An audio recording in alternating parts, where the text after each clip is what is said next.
Hello everyone, विकास कश्यप का आपको बहुत बहुत नमस्कार। पिछली क्लास में हम लोगों ने क्लास 10th एनसीईआरटी मैथ के चैप्टर नंबर फर्स्ट वास्तविक संख्याओं की एक्सरसाइज 1.1 को सॉल्व करना सीखा था।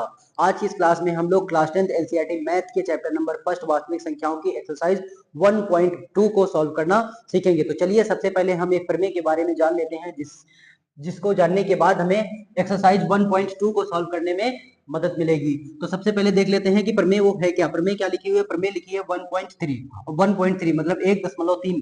प्रमेय 1.3 क्या कहती है? कहती है मान लीजिए p एक अभाज्य संख्या है। मान लीजिए p एक अभाज्य संख्या है और हमें पता है अभाज्य संख्याएं क्या होती हैं। अभाज्य संख्याएं ऐसी संख्याएं होती हैं जो एक और खुद से कटती हैं, उन्हीं को हम लोग क्या बोल देते हैं? अभाज्य संख्या। मतलब ऐसी संख्याएं जो एक और खुद के अलावा किसी दूसरी संख्या से ना कटे, उन संख्याओं को हम लोग क्या बोल देते हैं? अभाज्य संख्या। तो वही कह रहा है कि p मान लेते हैं कोई अभाज्य संख्या, कोई भी अभाज्य संख्या हो सकती है। फिर कह रहा है कि यदि p a स्क्वायर को विभाजित करती है, p a स्क्वायर को विभाजित करती है तो p a को भी विभाजित करेगी, जहां a एक धनात्मक पूर्णांक है। अब देखो यहाँ पर a क्या बोला है उसने? a बोला है एक धनात्मक पूर्णांक, और धनात्मक पूर्णांक क्या होते हैं? जीरो से बड़े जितने भी पूर्णांक होते हैं वो सारे पूर्णांक कैसे होते हैं? धनात्मक पूर्णांक होते हैं। तो वो कह रहा है कि a की जगह पर अगर तुम कोई भी धनात्मक पूर्णांक रखो, मान लेते हैं a की जगह पर अगर धनात्मक पूर्णांक रखना चाहे तो क्या क्या रख सकते हैं हम लोग? 1 रख सकते हैं, 2 रख सकते हैं, 3 रख सकते हैं, 4 रख सकते हैं, 5 रख सकते हैं, 6 रख सकते हैं, 7 रख सकते हैं, 8 रख सकते हैं, 9 रख सकते हैं, 10 रख सकते हैं। ऐसे ही अनंत तक हम एक जीरो से बड़े पूर्णांक रख सकते हैं a की जगह पर। बात समझे या नहीं? फिर कह रहा है कि p एक अभाज्य संख्या है। p क्या है? एक अभाज्य संख्या। तो p की जगह पर क्या क्या रखा जा सकता है? p की जगह पर देखो 2 रखा जा सकता है, 3 रखा जा सकता है, 5 रखा जा सकता है, 7 रखा जा सकता है, 11 रखा जा सकता है, 13 रखा जा सकता है, या फिर 17 या 19। ऐसे ही टाइप की अभाज्य संख्या रखी जा सकती है। मतलब ऐसी संख्या रखी जा सकती है p की जगह पर रखी जाएंगी जो एक और खुद से कटती हैं, इसके अलावा किसी से नहीं कटती है। बात समझ या नहीं? अब देखो प्रमेय क्या कह रहे हैं कि यदि p मतलब जो अभाज्य संख्या है वो a स्क्वायर मतलब जो धनात्मक पूर्णांक है, उस धनात्मक पूर्णांक के किसी धनात्मक पूर्णांक के स्क्वायर को अगर p अभाज्य संख्या पूरा पूरा काट देती है, विभाजित करने का मतलब क्या होता है? पूरा पूरा काट देती है, तो कह रहा है तो वही अभाज्य संख्या उस धनात्मक पूर्णांक को भी पूरा पूरा काट देगी। अब देखो यहाँ पे हम एक नंबर लेते हैं, एक धनात्मक पूर्णांक कोई भी ले लेते हैं। मान लेते हैं हमने धनात्मक पूर्णांक क्या ले लिया? 9। धनात्मक पूर्णांक क्या ले लिया? 9 ले लिया। अब देखो अगर इस धनात्मक पूर्णांक का स्क्वायर करें तो क्या आएगा? 9 9 81 आएगा। देखो 9 का हम लोग स्क्वायर करेंगे और 9 का स्क्वायर कितना आएगा? 81।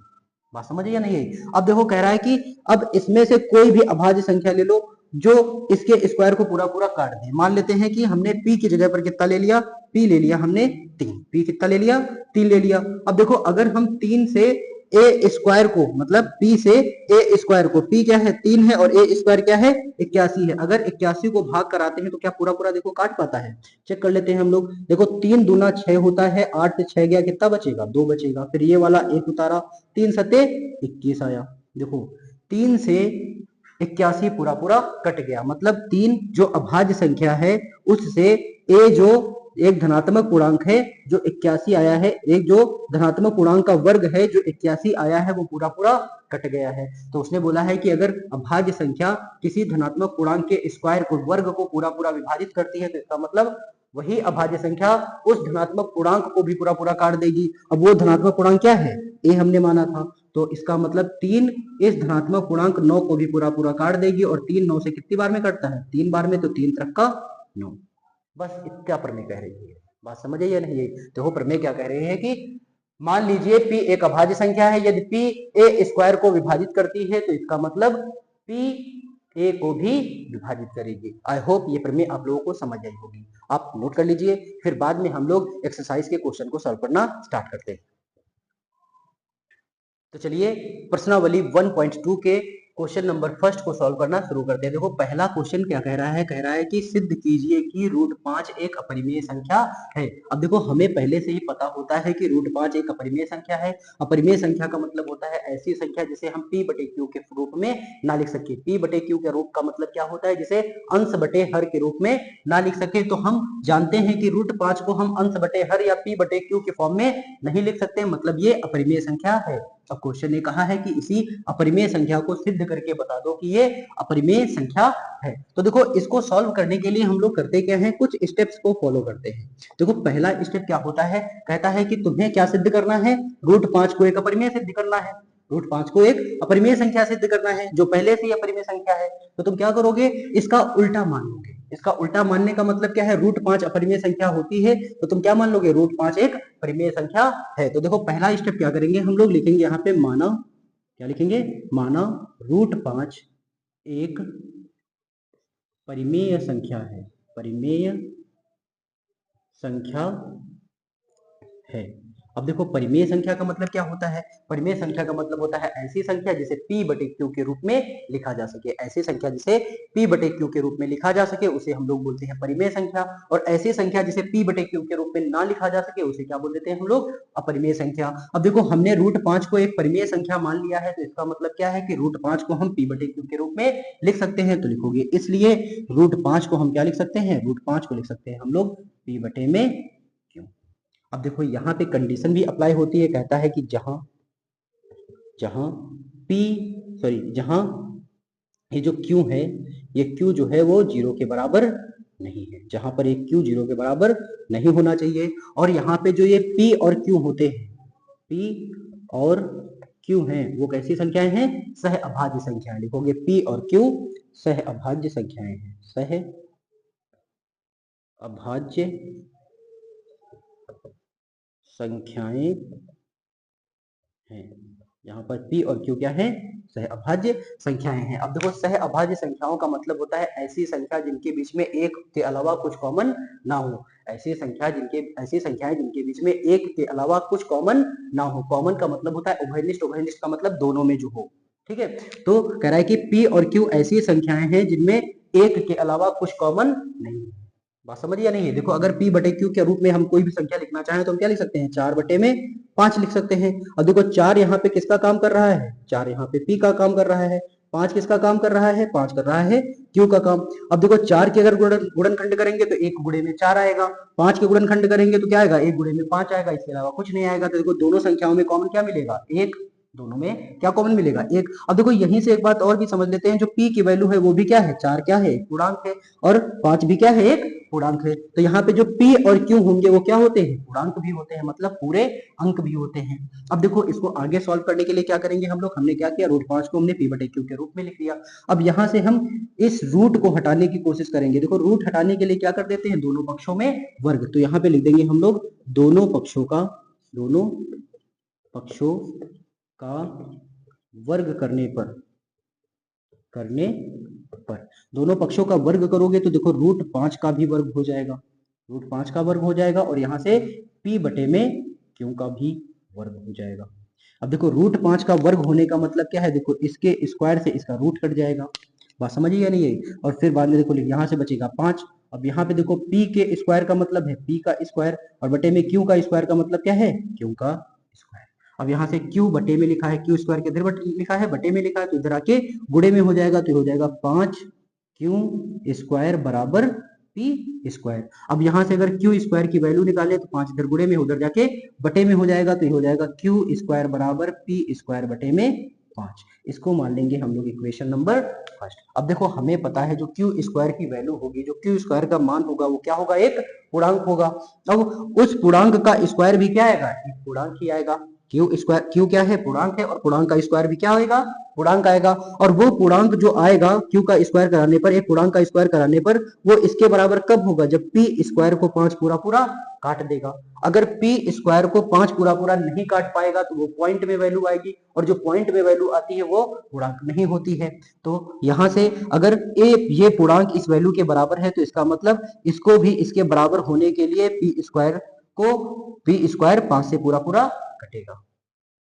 इस पूर्णांक के बराबर ये वैल्यू होने के लिए p स्क्वायर को 5 से पूरा पूरा कटना होगा। बात समझिए या नहीं। तो यहाँ पे हम लोग लिख देंगे चूंकि, सबसे पहली बात q और p जो है वो क्या है, पूर्णांक है, तो लिखेंगे चूंकि p और q पूर्णांक है, p और q क्या है, पूर्णांक, p और q क्या है, पूर्णांक है। अगर ये पूर्णांक है तो इसका मतलब इसका स्क्वायर भी पूर्णांक है, तो इसका मतलब इसको इससे कटना होगा। बात समझिए नहीं, इसको इससे कटना होगा। तो यहाँ पे लिखोगे चूंकि पी स्क्वायर 5 से विभाजित है,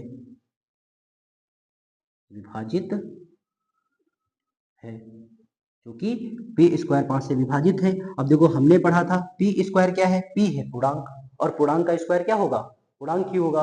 तो अगर किसी पूर्णांक के स्क्वायर को, किसी धनात्मक पूर्णांक के स्क्वायर को अगर 5 क्या है, अभाज्य संख्या, ऐसी संख्या जो एक से कटती है और खुद से कटती है, अगर किसी धनात्मक पूर्णांक के स्क्वायर को एक अभाज्य संख्या पूरा पूरा काट देती है, तो इसका मतलब वो संख्या उस अभाज्य संख्या से भी पूरा पूरा कट जाएगी। तो इसका मतलब क्या है कि ये धनात्मक संख्या जो p है वो 5 से भी पूरी पूरी कट जाएगी। तो लिखोगे इसलिए p भी, क्या लिखोगे, इसलिए p भी 5 से विभाज्य होगा। ठीक है, p भी 5 से विभाज्य होगी। अब देखो यहाँ पे हम क्या करेंगे, यहाँ पे हम लोग मान लेंगे कि लिखेंगे माना जब हमने p को 5 से भाग कराया, जब हमने p को 5 से भाग कराया तो एक पूर्णांक आया जिसका नाम क्या है, k1, जो क्या आया, k1 है। और ये k1 क्या है, पूर्णांक है। जो k1 क्या है, पूर्णांक है। ये बात समझिए या नहीं? देखो जब हमने p को 5 से कराया, p क्या है, धनात्मक पूर्णांक, और धनात्मक पूर्णांक को इस अभाज्य संख्या से जब हमने भाग कराया तो इसका मतलब वो पूरा पूरा काटेगा, और पूरा पूरा काट के जो मान आएगा वो क्या है, हमने मान लिया k1 है, और k1 क्या होगा, पूर्णांक होगा। फिर देखो यहाँ से आगे, ठीक है, यहाँ पे कर लेते हैं थोड़ा सा। ठीक है, अब देखो, अब जब हमने p को 5 से भाग कराया तो एक पूर्णांक आया k1। अब अगर हम यहाँ से p की वैल्यू निकालें तो p की वैल्यू निकालेंगे तो बटे में जो 5 है इधर आके गुणे में हो जाएगा। तो p बराबर क्या आएगा, 5 गुणे में k1, और इसको मान लेंगे इक्वेशन नंबर फर्स्ट। क्या मान लेंगे हम लोग, इसको इक्वेशन नंबर फर्स्ट, मतलब समीकरण फर्स्ट। अब देखो सॉरी, समीकरण फर्स्ट तो हमने इसको माना है, इसको मान लेंगे समीकरण सेकेंड। इसको क्या मान लेंगे, समीकरण सेकेंड। अब देखो समीकरण 2 से मान उठा के समीकरण 1 में रख देंगे हम लोग। तो लिखेंगे समीकरण 2 से p का मान समीकरण 1 में रखने पर, देखो समीकरण 1 में जब रखेंगे p का मान तो देखो समीकरण 1 क्या है, q स्क्वायर बराबर, ये क्या है, p स्क्वायर बटे में 5, p स्क्वायर बटे में 5 है, p स्क्वायर बटे में 5 है ये। तो देखो p की जगह पर p का मान रखेंगे, और p का मान कितना है, 5k1, और 5k1, अब देखो p का स्क्वायर है तो 5k1 मतलब p के मान का भी क्या हो जाएगा, स्क्वायर हो जाएगा, और बटे में कितना लिखा है, 5 लिखा है, तो यहाँ पे लिख देंगे हम लोग 5। अब देखो यहाँ से q स्क्वायर बराबर 5 का स्क्वायर कितना आएगा, 25 आएगा। ठीक है, k1 का स्क्वायर कितना हो जाएगा, k1 स्क्वायर हो जाएगा, बटे में 5। अब देखो यहाँ से अगर हम काटना चाहें तो 5 से 25 कट जाता है, तो काटेंगे 5 एकम 5, 5 बचे 25। तो यहाँ से देखो q स्क्वायर का मान कितना आ जाएगा, q स्क्वायर का मान आ जाएगा 5k1 स्क्वायर। तो देखो यहाँ से अगर हम k1 स्क्वायर की वैल्यू निकालें, यहाँ से अगर हम k1 स्क्वायर की वैल्यू निकालें तो ये कितना आएगा, k1 स्क्वायर। अब 5k1 के गुणे में लिखा है, बराबर के इस तरफ आएगा तो q के बटे में हो जाएगा, तो k1 स्क्वायर बराबर कितना आएगा, q स्क्वायर बटे में 5, q स्क्वायर बटे में 5। अब देखो आगे इसको मान लेते हैं हम लोग समीकरण थर्ड। इसको क्या मान लेते हैं, समीकरण थर्ड। अब देखो हमें क्या यहाँ से कंक्लूजन क्या निकल के आएगा। अब देखो हमने क्या माना था, k1 क्या है, पूर्णांक है, k1 क्या है, पूर्णांक है। तो इसका मतलब k1 पूर्णांक है तो k1 का स्क्वायर भी क्या होगा, पूर्णांक ही होगा।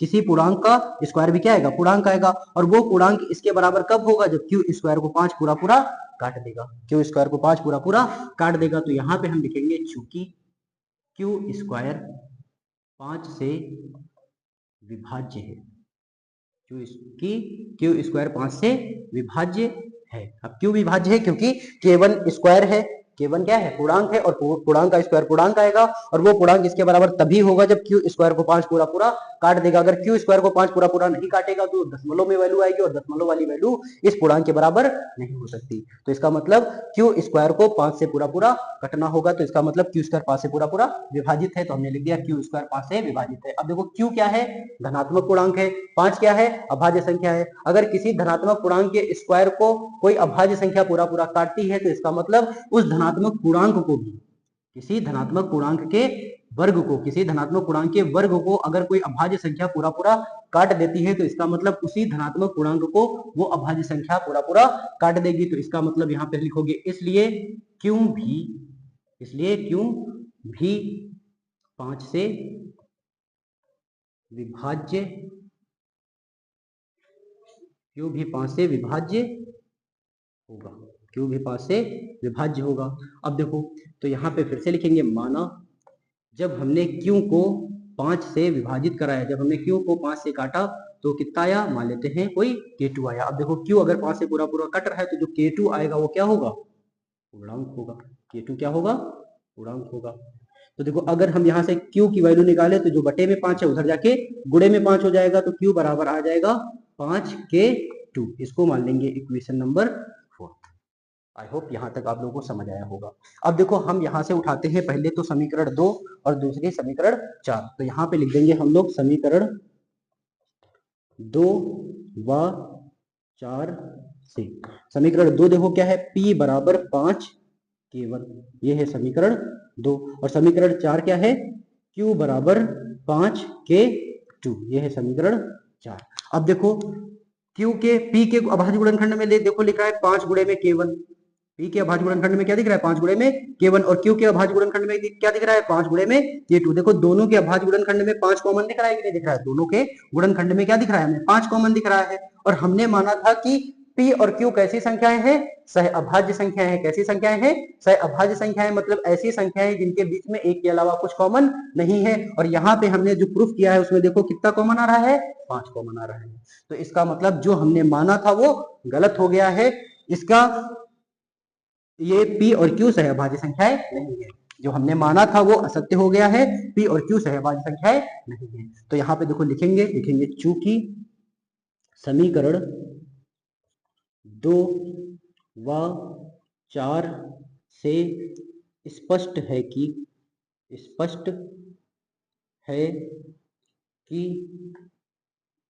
P और Q का उभयनिष्ठ मतलब कॉमन, उभयनिष्ठ गुणनखंड कितना है, 5 है। फिर लिखोगे तुम लोग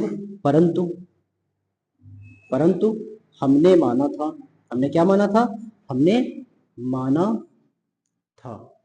क्या माना था, हमने माना था P Q सहअभाज्य संख्या है, मतलब ऐसी संख्या है जिनके बीच में एक के अलावा कुछ कॉमन नहीं है। लेकिन हमने जब सॉल्व किया तो हमें P और Q के बीच में कितना मिल गया, कॉमन 5 मिल गया है। तो लिख देंगे परंतु हमने माना था कि P और Q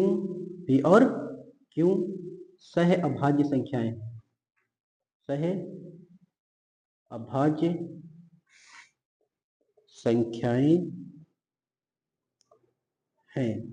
फिर लिख दोगे अतः हमने जो माना था वो गलत हो गया है। हमने P और Q को सहअभाज्य संख्या माना था, P और Q सहअभाज्य संख्या नहीं है। तो लिख देंगे अतः हमारा कथन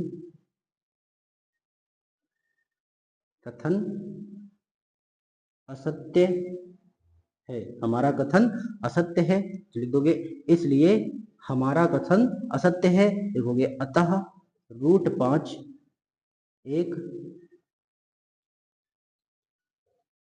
अपरिमेय संख्या है। आई होप ये क्वेश्चन आप लोगों को समझ आया होगा। मिलते हैं अगली क्लास में अगले क्वेश्चन के साथ, तब तक के लिए नमस्कार।